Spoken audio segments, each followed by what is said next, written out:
Hi everyone, welcome back. Today we're going to cover a crucial step for tracking your website's performance, adding Google Analytics to your WordPress site. Whether you want to understand your audience better or track your site's success, this guide will show you how to set it up in just a few simple steps.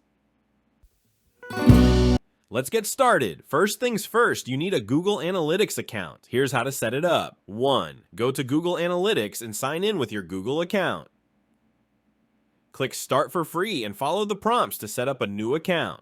2. Set up a property. Enter your website name, URL, and other details. Choose your reporting time zone and currency. Click Create and accept the terms and conditions. 3. Get your tracking ID. After setting up the property, you'll be given a tracking ID and a piece of tracking code. Keep this information handy. Now that you have your tracking ID, let's add it to your WordPress site. There are a few methods you can use. Let's get started with option 1. Using plugin first, you need to install the plugin. Go to your WordPress dashboard, navigate to plugins, add new.